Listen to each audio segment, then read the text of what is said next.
Welcome to Focus Today. I'm your host, Perry Atkinson, and what a delight to have with us today Walker Wildmon. He's the assistant to the president of the American Family Association, and I really have great regard for this organization and all that they do, and we have a numerous amount of their spokespeople on the air with us, and they just do a wonderful, wonderful job. Walker, good to see you, my friend. How are you?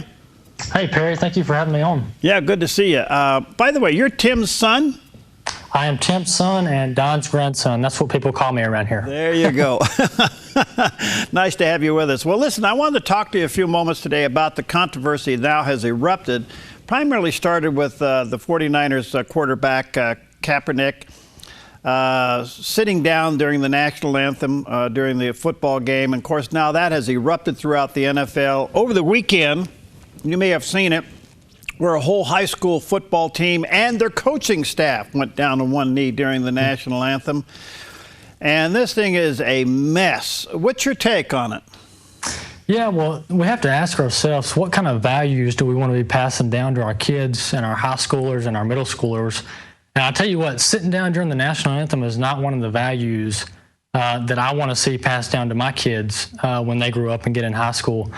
So Kaepernick here decided to protest, but he decided to protest in the wrong way, and his protest is trickling down, like you said, to high schools even. And it's really saddening to see people disrespecting our national anthem like this. All right. Commissioner Goodall is not even responding. He's basically saying they have the right to do this. The players in the NFL, they have a right to do this. The president of the United States even says they have a right to do this. Yeah. And now we're seeing an outpouring of military leaders coming back to the commissioner and to the president. And yet the NFL has the gall to, suggest a fine to a player that had the stars and stripes on his shoes in recognition of 9/11. What's happened to the NFL, Walker? Well, the NFL has its morals and its standards backwards. The NFL tries to stay apolitical and act like they don't have standards on issues. But obviously, like you said, the player for the Titans, the Tennessee Titans last week, on the 15th anniversary of 9/11, wanted to wear cleats honoring the victims of 9/11, and he wasn't allowed to. And if you remember a couple months ago, the Dallas Cowboys last month wanted to wear a decal on the back of their helmet honoring the 5 slain Dallas police officers. And the NFL said no to that, but apparently Colin Kaepernick has the right to sit during the national anthem. So the NFL has got their standards backwards here, and we think that the NFL should fine players who want to sit during the national anthem. It's been suggested that not only has the NFL lost its way, but what do people do now? Think about this, Walker. The NFL is basically thumbing their nose at us, saying we're bigger than any controversy. We're such a big organization. So many people watch us. There's so much money flowing through the owners and the teams and the NFL and the advertisers and the games and the networks. We don't care what you think. We're going on as business as usual.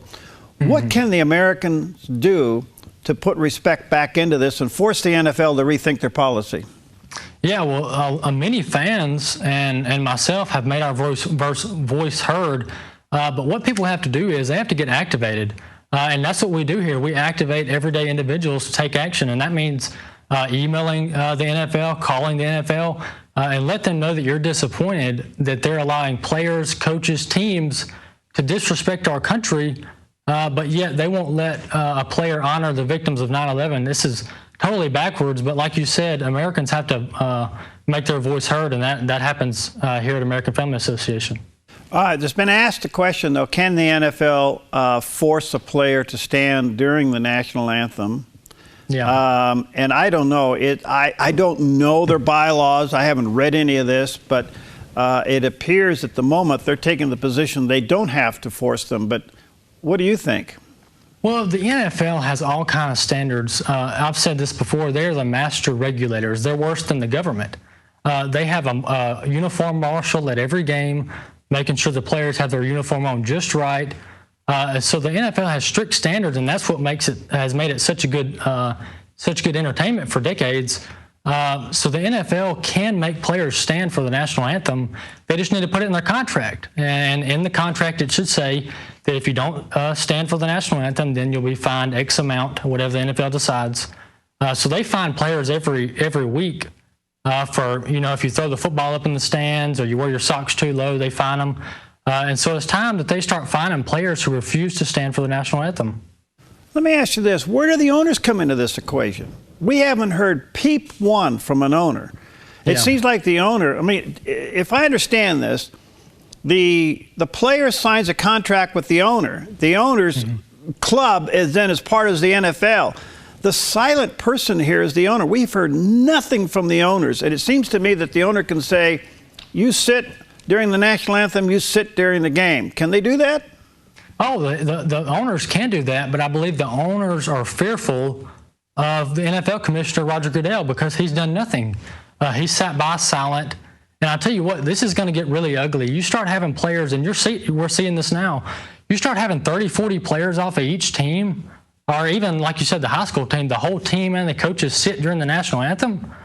This is going to be like a wildfire that the NFL is going to have a hard time containing. So we would suggest that they get this under control now before they have dozens and dozens of players sitting during the national anthem.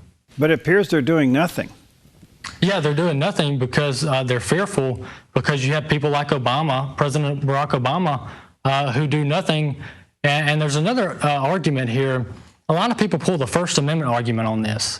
But what people don't understand is that private organizations and private institutions can regulate employee conduct however they see fit, for the most part.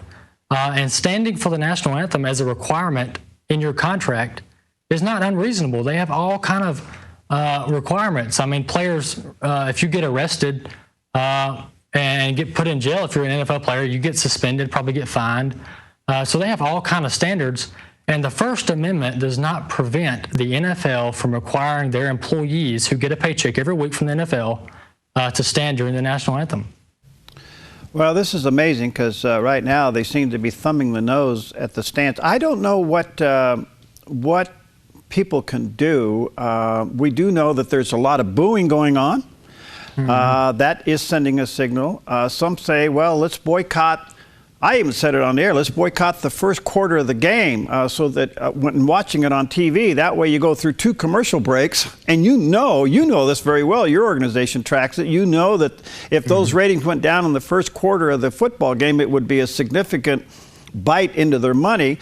Others are saying turn the NFL flag and run it upside down. What does America do here? Yeah, well, like I said earlier, Americans have to make their voice heard. And boycotts sometimes are a last resort. As you saw, we did that with Target. We're currently boycotting them. But if enough Americans make their voice heard, and some of these players and coaches speak up, which we need, then you could see the NFL reverse this policy, or they could make a policy that requires them to stand for the national anthem. And then you'd have your problem solved, and you wouldn't have all this controversy and bad press. But I'll tell you what, coaches and teams, while they're not speaking up, players that are going to sit during the national anthem, coaches don't want that. Teams don't want that. It's bad press. It's a distraction from the actual game being played. So like you're seeing Kaepernick, I bet the San Francisco 49ers didn't want all this negative publicity. So you're going to start seeing these players who are deciding to sit. They're going to be second and third string. Some of them are going to be cut, maybe go on the free agent list because no team wants bad press, and this is bad press. Let me take a break here, Walker. When we come back, I know that you there at AFA have been kind of urging the NFL to respect 36 U.S. Code 301. I'm not sure what that is. Maybe you can explain that to us. We're talking to Walker Wildmon. He's assistant to the president of their American Family Association. Folks, I got to tell you, go to afa.net. These folks are spot on in everything they do, and they're on top of things. Support them. But at the same time, their website is an incredible resource, afa.net. We'll be right back.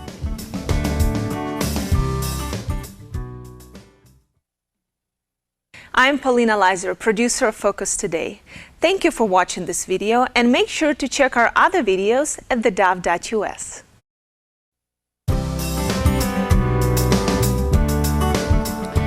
Welcome back to Focus Today, and delighted to have with us Walker Wildmon, the assistant to the president there of the American Family Association, an incredible organization. And let me encourage you to check out their website. It's not only a great resource, but a great opportunity for you to support an organization that's just doing a great work around the country. AFA.net, that's the website, AFA.net. They are the ones behind the Target boycott throughout the United States. Some say, well, boycotts don't work. Oh, really? His grandfather was the one that took on Phil Donahue and won. Right, Walker? That's right. Boycotts work. You just got to have enough people to get behind them. That's right. By the way, you have an update on Target? How's it going on that one? Yeah, we're still boycotting Target. They've yet to take back their dangerous policy, and so we're going to keep boycotting them. And their bottom line's hurting, I'll tell you. Last quarter's results showed that their foot traffic is down 7% in their stores. They're financially hurting, so we got to keep the pressure on them, and we could see a victory there. It's a winnable war. Okay, and that's because they went to the transgender bathrooms in all of their stores, which means that your wife and your daughter, your granddaughter are at risk going to the restroom at a Target store. All right, let's go back over to the NFL. What is 36 U.S. Code 301? What is that? Yeah, in the 1940s, Congress passed a standard by which not only men in uniform, men and women in uniform, but any individual citizen should abide by. And basically the U.S. Code, what you just cited is Title 36 U.S. Code 301, that says that any individual who is around the national anthem when it's being played, that they should stand with their right hand over their heart and take their hat off. So even Congress has set a standard by which individuals should conduct themselves when the national anthem's played. And the NFL and Colin Kaepernick and everyone else who sits during the national anthem, they are in fact disregarding this U.S. code. Wow. So now have you put this together as a petition to the commissioner? Is that what AFA is doing? Yeah, we've not only done a petition, which you can find on our website, afa.net, we've also urged people to call the NFL, email the NFL, and let them know. A lot of people don't know about this U.S. code and how we should conduct ourselves during the national anthem. And so, I mean, you even have something that Congress has passed that the NFL, who is supposed to represent American values, is totally disregarding. Some of this is even showing up now, Walker, in pledge allegiance to the flag. In fact, some religious organizations that say they'll pledge allegiance to no one but to Christ, and I understand that. But but when it comes to the flag, this is now growing, and we're seeing it in legislatures of all things. We're seeing legislators sit down during the Pledge of Allegiance and during the national anthem. Yeah. Now what? What do we do, Coach? Yeah, well, for years, arguably for centuries, for 2 centuries, the national anthem has been something that, aside from politics, aside from your background, where you came from, how much money you make, we've all stood for the national anthem. But now you see the national anthem being politicized, and as you mentioned, some congressmen, some congresswomen sitting for the national anthem. Their voters need to vote them out of office. I mean, if you want to send an elected representative to represent your values in Washington, D.C. or in your state capital, and they don't even have the integrity or the decency to stand for the national anthem, somebody ought to run up against them and vote them out of office. That's what I would suggest. I never thought, and I interview a lot of political people and candidates here on the show, and I have a lot lined up between now and the election to talk to. I never thought I would be asking the question, will you stand during the national anthem, and will you stand and put your hand over your heart during the Pledge of Allegiance? It's now become a qualifier in talking to a politician. Did you ever think that would be the case? No, I'll tell you what, our country's in a sad situation right now, and as you mentioned, this election's very important. But honestly, this is the not standing for the national anthem is a total distraction to what some people do see as a real issue. And so the not standing for the national anthem and this utter disrespect and groups like Black Lives Matter, this is all funded by liberal elites who have no respect for our country and they ultimately want to see the breakdown of our country as it once was. So we just have to fight, and I'll tell you what, us here at the American Family Association, we're not going to stop fighting issues like this. All right, so what do we do when it gets down to high school, Walker? What would AFA do, but what would the average citizen do now? I mean, you got this, it's obviously a result of what's happening in the classroom. We had an incident here in Southern Oregon where a teacher recently got caught literally propagandizing students in the classroom with signs that says Black Lives Matter, Republicans are bad, Democrats are good. Mm-hmm. And now we see it showing up where even the coaching staff got in on this. I mean, there's a disconnect here we never thought would happen at that level. Yeah, well, as I mentioned before, you know, for a high school level, parents ought to go up to the school board and just throw an absolute fit, with respect, obviously, but students, parents, and even teachers that are upset about stuff like this, you just got to make your voice heard. And if the school board doesn't listen, then vote them out of their position. There are ways for us to take back this country and to make your voice heard. We just got to utilize it. And that's what we haven't been doing for years. And that's why you see things like this happening. What do you guys think of this current election cycle there at AFA? I know you watch every issue very closely, and you watch the candidates very closely. And I think the subject that's now popping up, I'm sure you folks are watching it, is the Electoral College. Over the weekend, it appears that now it's a dead heat for the Electoral College vote in the United States, which, by the way, it's the Electoral College that puts the president in the office. Right. But it looks like now Hillary has lost that lead. What do you guys think? Yeah, well, it's a very tight race, and honestly, the Democrats have the Electoral College leaning in their favor. They got states like California, sometimes they have Florida, states with tons of Electoral College votes.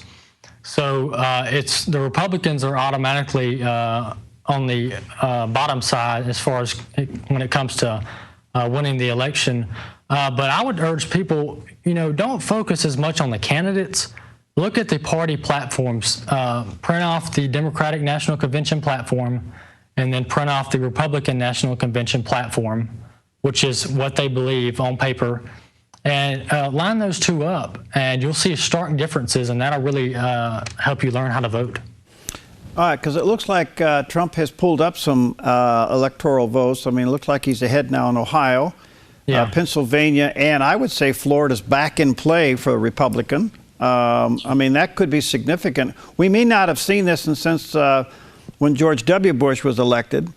If you remember, Gore won the popular vote and Bush won the electoral vote, and the country went into 30 days of prayer and fasting, and we got George W. out of the deal. Do you think we're there again? Well, you may see that. I don't know. Hopefully it doesn't come down to that close of a matchup, because that'll be very contentious when it comes to politics. But I will say one thing. If you noticed last week, Donald Trump appointed to head up his pro-life commission, I can't recall her name, but a very, very stark pro-life woman. And so that was very impressive for a lot of conservatives and a lot of Christians. And I really do think that he's got himself under control and he's on message. And I do think he's drawn a lot of Christians towards his side. All right. Well, thank you, Walker. One more time before I let you go, let's go back to the U.S. Code 301. What do you want people to do? Now, look that up and read it, obviously. But you there at AFA, you have a petition ready to go right to the commissioner of the NFL? Yeah. If people will visit our website, afa.net, that's afa.net. On the right-hand side, you'll see our action alerts, and there we give you all the information you need to contact the NFL commissioner. We actually have his assistants, his PR guys, email, so you can actually email him directly. We provide the phone number to the NFL. So, you know, a lot of people, they go to work 8 to 5. They don't necessarily have time to do a lot of research, do a lot of studying. We do that studying for you, and then we provide you with the resources to make your voice heard. So I would encourage people to visit our website, afa.net. All right, afa.net. It is an incredible resource, and you can get all the information, read about the U.S. Code 301 there as well, which certainly respects and requests people stand during the national anthem. Well, thank you, Walker. Best to you and your whole staff, your team there. You guys are great. Keep up the good work, and let's connect again soon, okay? All right. God bless you, Perry. All right, you too, Walker. Good to see you. We'll be right back.